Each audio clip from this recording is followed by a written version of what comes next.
यह एक ऐसी कहानी है जिसे सुनते वक्त आपके भी आंखों से आंसू आ जाएंगे। एक बदकिस्मती लड़की जिसकी शादी टूट जाती है और बारात बिना उसे लिए ही वापस लौट जाती है। फिर आगे जो हुआ वो देखने लायक है। देखिए कहानी को लास्ट तक। बहुत समय पहले की बात है। पश्चिमी भारत में बसा था चंद्रगढ़ गांव। इस गांव में एक व्यापारी रहता था जिसका नाम था वीरनाथ। असल में ये एक धूर्त और मक्कार आदमी था जो भोले भाले गरीब लोगों को ठग लेता था। एक दिन व्यापारी वीरनाथ सिंह अपनी हवेली में बैठे गहरी सोच में डूबा था। उसकी आंखों में कुटिलता झलक रही थी। वह मन ही मन एक चालाकी भरी योजना बना रहा था। आज ही गंगाधर के घर जाना चाहिए, उसकी बेटी की शादी है, यही सही मौका है। अगर सब कुछ मेरी योजना के मुताबिक हुआ तो उसके खेत, खलिहान और बेटी के दहेज पर मेरा हक होगा। योजना बनाकर वीरनाथ ने अपने मुनीम रघुपति और कुछ लठैतों को बुलाया और गंगाधर के घर की ओर चल पड़ा। शादी का माहौल था। ढोल नगाड़ों की गूंज से पूरा गांव झूम रहा था। अचानक व्यापारी वीरनाथ के आने की खबर फैल गई। लोग फुसफुसाने लगे, अरे ये यहाँ क्यों आया है? कोई अशुभ संकेत तो नहीं?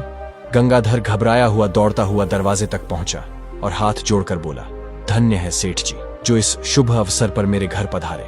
वीरनाथ व्यंग से मुस्कुराया, अरे गंगाधर, तू अपनी बेटी की शादी इतनी धूमधाम से कर रहा है, लेकिन क्या सोचा है कि इस शादी में तेरा सब कुछ खत्म हो जाएगा? फिर मुझसे उधार ली गई रकम कैसे चुकाएगा? यह सुनकर गंगाधर स्तब्ध रह गया। उसने घबराते हुए कहा, वीरनाथ साहब, यह आप क्या कह रहे हैं? मैंने तो आपसे कभी कोई कर्ज लिया ही नहीं।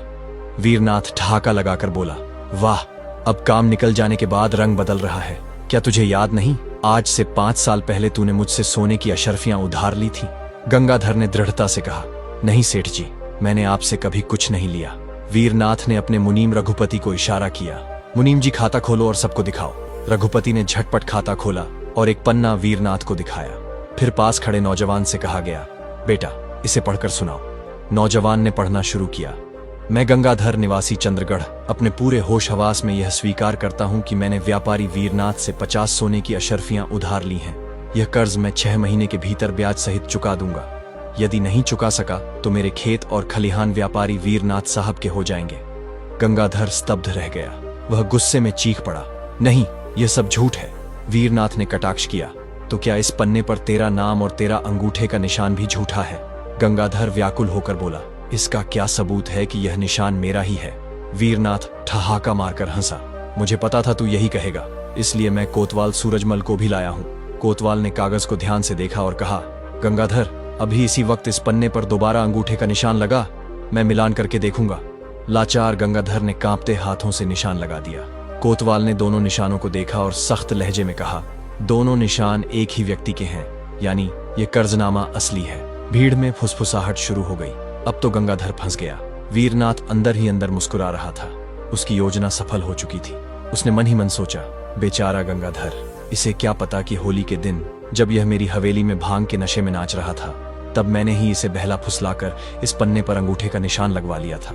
गंगाधर की सांसें तेज चलने लगी। अचानक उसके चेहरे पर हवाइयां उड़ने लगी। वह लड़खड़ाया और धड़ाम से जमीन पर गिर पड़ा। लोग घबरा गए। किसी ने चीख कर कहा, अरे, इसकी तो सांसें ही नहीं चल रही है, गंगाधर तो मर गया। जहां कुछ देर पहले शादी की खुशियां थीं, वहां अब मातम छा गया। दूल्हे के पिता गुस्से में बोले, बेटा, हम यहाँ एक झूठे कर्जदार की बेटी से रिश्ता नहीं जोड़ सकते। चलो वापस चलते हैं। बारात बिना दुल्हन को लिए वापस लौट गई। जहां गांव के लोग धीरे धीरे अपने घरों की ओर बढ़ रहे थे, वहीं एक युवक रतनलाल नदी किनारे अकेला बैठा सोच रहा था, बेचारे गंगाधर ने किसी का क्या बिगाड़ा था? उसकी तो पूरी दुनिया ही उजड़ गई। अब उसकी बेटी सुमित्रा का क्या होगा? कौन करेगा उस अभागिन से शादी? इन्हीं विचारों में डूबा रतन अचानक एक आवाज सुना, छपाक। उसे लगा कोई नदी में कूद गया है। बिना कुछ सोचे वह झटपट पानी में कूदा और तेजी से तैरकर डूबते हुए व्यक्ति को बाहर निकाला। जैसे ही किनारे पर पहुंचा, उसकी सांसें रुक गईं। वह कोई और नहीं बल्कि वही दुल्हन थी जिसकी बारात अभी अभी बिना उसे लिए वापस चली गई थी। लड़की फूट फूट कर रोने लगी, तुमने मुझे क्यों बचा लिया? मुझे मर जाने देते। रतनलाल ने धैर्य से उसे शांत किया और नरम स्वर में पूछा, इस तरह अपनी जान क्यों देना चाहती हो? सुमित्रा ने आंसू पोंछते हुए कहा, जिस लड़की की बारात बिना उसे लिए लौट जाए, जिसके पिता की पगड़ी पूरी बिरादरी में उछाली गई हो, वह और क्या कर सकती है? तो तुम गंगाधर काका की बेटी हो। सुमित्रा सुबकते हुए बोली, हाँ, मैं वहीं अभागिन हूँ। मेरे बापू चले गए, घर में अब कोई नहीं बचा। मैं आखिर जिंदा रहकर क्या करूं? रतन ने गंभीर स्वर में कहा, ऐसा मत कहो सुमित्रा, मैं हूं ना, मैं तुम्हें सहारा दूंगा, मैं तुमसे शादी करूंगा, चलो मेरे साथ मेरे घर चलो। सुमित्रा को जैसे कोई उम्मीद की किरण दिखी। उसकी आंखों में असमंजस था, लेकिन मजबूरी में वह रतनलाल के साथ उसके घर चली गई। अगले दिन रतनलाल व्यापारी वीर सिंह की हवेली पर गया और वीर सिंह को जाकर कहा, सेठ जी, मैं आपकी हवेली में नौकरी करना चाहता हूं, मुझे काम पर रख लीजिए। व्यापारी वीर सिंह कुछ सोचते हुए बोले, सुनो रतनलाल, मैं तुम्हें काम पर तो रख लूंगा, पर एक शर्त पर। अगर तुमने नौकरी छोड़कर जाने की कोशिश करी तो तुम्हें अपने नाक कान कटवा कर जाने होंगे, और अगर मैं तुम्हें नौकरी से निकाला तो मुझे नाक कान कटवाने होंगे। रतनलाल ने कहा, मैं सहमत हूं सेठ जी, और फिर रतनलाल वहां से चला गया। अगले दिन सुबह रतनलाल सेठ के घर काम पर पहुंच गया। सेठ ने दिल में सोचा, मैं इसे इतना थकाऊंगा कि खुद ही भाग जाएगा। वह बोला, रतनलाल 2 खेत जोत कर आओ, फिर शाम को चूल्हे के लिए लकड़ियां भी लाना है। रतन खामोशी से खेत की तरफ निकल गया। उसने दिन भर एक पेड़ के नीचे सोया। शाम होते ही उसने एक मोटी लकड़ी के हल्के 3-4 टुकड़े किए, फिर उनका गट्ठा बनाया। लकड़ी के गट्ठे को सर पर रखकर घर की तरफ चल दिया। घर पहुंचकर लकड़ी का गट्ठा फेंका और खामोशी से खाना खाने के लिए बैठ गया। सेठ ने नौकर से कहा, इसे 1 मुट्ठी चावल दे दो और 1 चम्मच दाल डाल दो, यही है यहाँ का खाना। रतन ने सेठ की बात सुनी। यहाँ रहना है तो 1 मुट्ठी चावल पर रहो, वरना निकल जाओ। रतन ने खामोशी से वह चावल खाए, पानी पिया और उठकर सोने के लिए चला गया। उसे गाय और बैलों के पास सुलाया गया, लेकिन रात को भूख ने उसे सोने न दिया। पेट में चूहे दौड़ रहे थे। कुछ देर करवटें बदलता रहा। बेचारे को बिना कुछ खाए ही कैसे नींद आए, लेकिन वो क्या व्यापारी से कम चालाक था। वो धीरे से उठा और गाय की तरफ गया। उसने देखा कि एक छोटा सा बछड़ा रस्सी से बंधा हुआ है। रतन ने चुपके से बछड़े की रस्सी खोली। बछड़ा फौरन अपनी मां के नीचे जाकर दूध पीने लगा। जैसे ही बछड़े ने मुंह लगाया, गाय के थन में दूध आ गया। रतन ने मौका नहीं गवाया, बछड़े को दोबारा बांधा और सारा दूध खुद पी गया। पेट भरने के बाद उसने सुकून की नींद आई, फटकार कर सोया। सुबह जब व्यापारी की पत्नी दूध निकालने गई तो थन बिल्कुल खाली थे। वो हैरान रह गई। उसने जाकर यह बात व्यापारी को बताई। व्यापारी आकर गाय के करीब झुका ही था कि गाय ने जोर की लात मारी और वह पीछे जा गिरा। व्यापारी के गिरने की आवाज सुनकर रतन की आंख खुल गई। वो मन में सोचा, रतन को भूखा सुलाएगा तो ऐसे ही गाय की लात खाएगा, और यह रोज का काम बन गया। रतन हर रात बछड़े को छोड़ता, गाय का सारा दूध खुद पी जाता और दिन भर काम करता रहता। लेकिन वह शरीर से कमजोर होने के बजाय पहले से भी ज्यादा तंदुरुस्त और मजबूत दिखाई देता। व्यापारी हैरान रह जाता, यह लड़का 1 मुट्ठी चावल खाता है, सारा दिन काम करता है और फिर भी ऐसे तंदुरुस्त कैसे हैं? उसे क्या खबर थी कि उसकी गाय का सारा दूध रतन के ही पेट में जा रहा है। कुछ दिन बाद व्यापारी की पत्नी अपने मायके चली गई। पूरा महीना गुजर गया, लेकिन वो वापस न आई। व्यापारी अकेला होकर उदास रहने लगा। आखिरकार उसने फैसला किया कि वो खुद जाकर अपनी पत्नी को वापस लाएगा। उसने रतनलाल से कहा, रतन, मेरे साथ चलना है, तुम्हारी मालकिन को लेने जाना है। फिर दोनों ससुराल की तरफ चल दिए। उनके पास सिर्फ 1 घोड़ा था। उस पर सेठ खुद बैठा और रतन को पैदल साथ चलने को कहा। रतन मन में मुस्कुराया, अच्छा तरीका निकाला है मुझसे जान छुड़ाने का। सोचा होगा मैं रास्ते में मर जाऊंगा और यह जनाब घोड़े पर आराम से ससुराल पहुंच जाएंगे। अगर तुझे होश न दिलाई तो मेरा नाम भी लालो के लाल रतनलाल नहीं। कुछ दूर चलने के बाद सेठ थक गया। दोनों एक पेड़ के नीचे बैठ गए। सेठ लेटकर आराम करने लगा और रतन से कहा, घोड़े का ख्याल रखना, मैं जरा आंख लगा रहा हूँ। रतन बोला, हाँ जी सेठ जी, आप बेफिक्र आराम करे, मैं बैठा हूँ। थोड़ी ही देर बाद कुछ सौदागर काफिले के साथ वहां से गुजरे। रतन ने घोड़े की पूंछ का थोड़ा सा हिस्सा काटा और उसे अपने पास रख लिया और फिर घोड़ा उन सौदागरों को बेच दिया। सौदे के बाद रतन एक झाड़ी के करीब जाकर बैठ गया और पूंछ का कटा हुआ हिस्सा एक चूहे के सुराग पर रख दिया, जैसे वह चूहे को पकड़ने बैठा हो। थोड़ी देर बाद सेठ की आंख खुली। उसने इधर उधर नजर दौड़ाई तो घोड़ा गायब था। रतन झाड़ी के पास बैठा था, हाथ में पूंछ का टुकड़ा था। सेठ ने जब आंख खोली तो रतन को घोड़े की पूंछ पकड़े झाड़ी के पास बैठे देखा। वो गुस्से से बोला, रतन, मेरा घोड़ा कहाँ गया? रतन ने मासूम लहजे में कहा, सेठ जी, घोड़ा तो चूहे के बिल में घुस गया। मैंने बड़ी मुश्किल से इसकी पूंछ पकड़ रखी है, अकेला खींच नहीं पा रहा हूँ, जरा आप भी जोर लगाइए। सेठ गुस्से में आ गया और जैसे ही उसने घोड़े की पूंछ खींची, पूंछ उसके हाथ में रह गई। ये क्या मजाक है? सेठ चिल्लाया। रतन ने सहज भाव से कहा, सेठ जी, आपने खुद कहा था अगर जाना है तो मेरे नाक कान काट कर जाओ, तो आप ही बताइए, पूंछ तो मेरे साथ रह गई, अब घोड़ा नहीं रहा। सेठ कुछ न कह सका। मजबूरी में उसे रतन को फिर साथ लेकर आगे बढ़ना पड़ा। रास्ते में एक बाजार आया। सेठ ने वहां से दूसरा घोड़ा खरीदा, इस बार काला घोड़ा। वह दोनों आगे बढ़ने लगे। रास्ते में पड़ाव डाला गया। सेठ ने रतन से कहा, यह घोड़ा खास है, इसे खूब रगड़ कर नहलाओ, सारी मैल छीलनी चाहिए। रतन ने बाजार जाकर वो घोड़ा भी बेच दिया और इस बार एक खूबसूरत सफेद खरगोश ले आया। जब सेठ की आंख खुली तो रतन खरगोश लिए बैठा था। रतन, घोड़ा कहाँ है? रतन ने बड़ी सादगी से कहा, सेठ जी आपने कहा था रगड़ रगड़ के नहलाओ। मैंने इतना रगड़ा कि घोड़े का काला रंग उतर गया। अब देखिए यह बिल्कुल सफेद हो गया और इतना रगड़ा कि वो सिकुड़ कर यह खरगोश जैसा बनकर रह गया। सेठ ने दांत पीसे मगर शर्त के मुताबिक वह कुछ भी कर ना सका। अब दोनों पैदल चलने पर मजबूर हो गए। ससुराल करीब आ गया था मगर सेठ भूख से निढाल हो चुका था।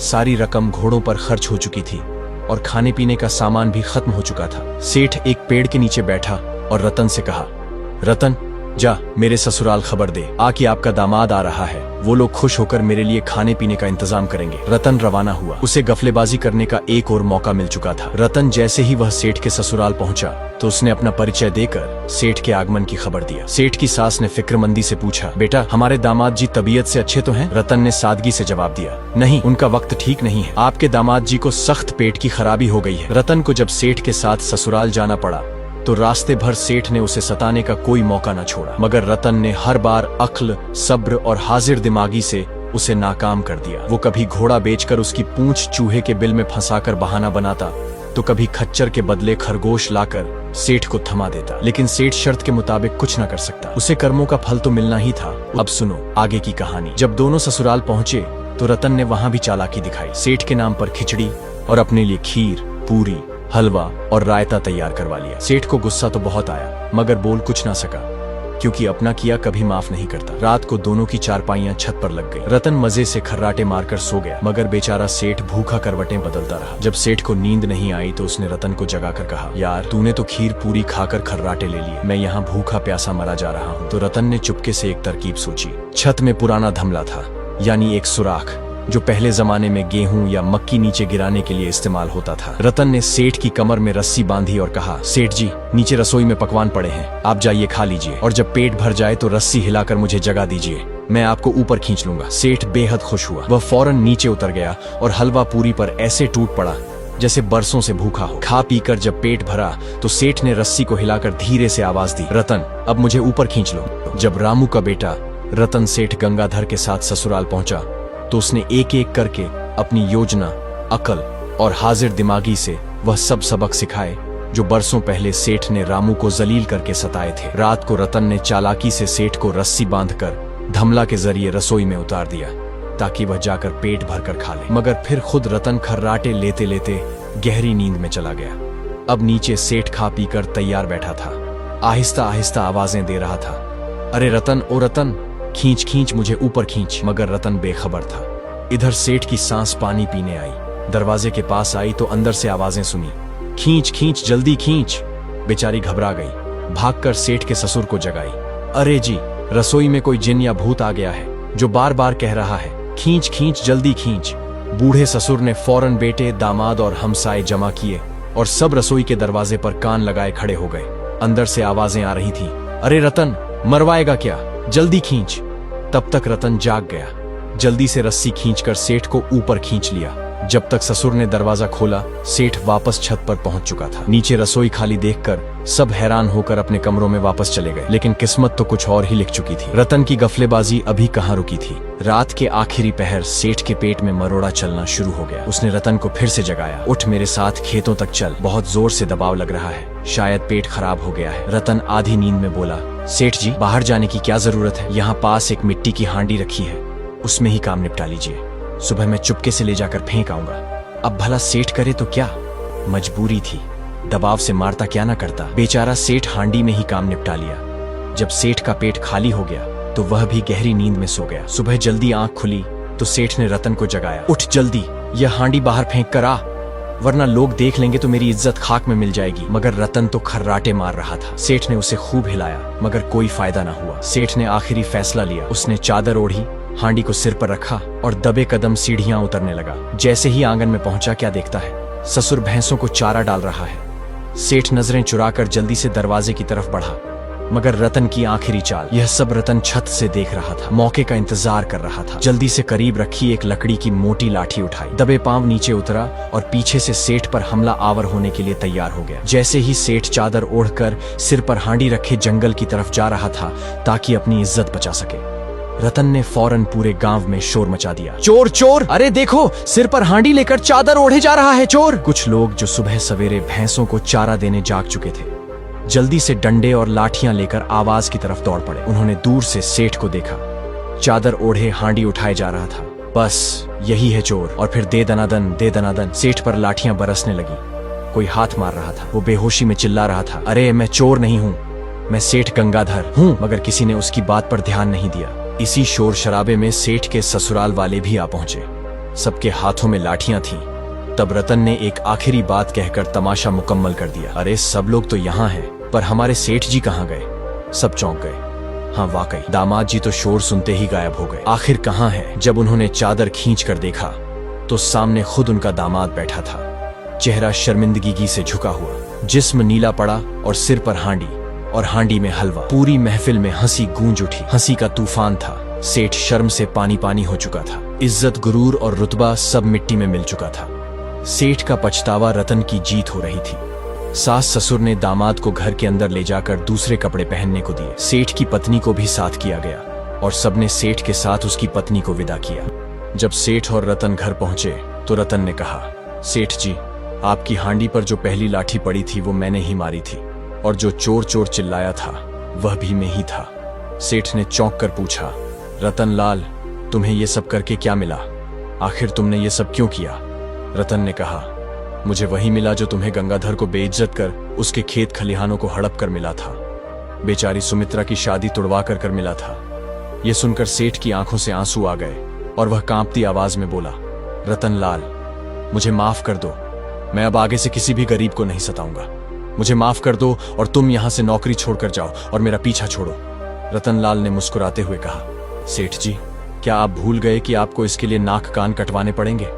क्या आप इससे सहमत हो कि आप अपने नाक कान कटवाएंगे और मैं नौकरी छोड़कर जाऊंगा? सेठ रोते हुए बोला, मुझे माफ कर दो रतन लाल, मैं नाक कान तो नहीं कटवा सकता, पर गंगाधर के खेत खलियान और घर वापस कर दूंगा। रतन लाल ने कहा, इतना ही नहीं सेठ जी, तुम्हें पूरे गांव वालों के सामने सुमित्रा से माफी मांगनी होगी। सेठ वीर सिंह इससे सहमत हो गया और पूरे गांव वालों के सामने उसने सुमित्रा से माफी मांगी। गांव वालों ने सुमित्रा की शादी में खर्च हुए धन को ब्याज सहित सेठ जी से वसूल किया और सेठ को कुछ दंड भी देना पड़ा। इसके बाद सुमित्रा और रतनलाल ने बड़ी धूमधाम से अपनी शादी करी। दोस्तों, कहानी अच्छी लगी हो तो वीडियो को लाइक कर दो यार। कमेंट करना भी आपका फर्ज बनता है। खैर, चैनल को सब्सक्राइब करना तो आपकी मर्जी है। मिलते हैं एक और नई कहानी के साथ। तब तक आप सभी खुश रहो, स्वस्थ रहो, मस्त रहो। धन्यवाद।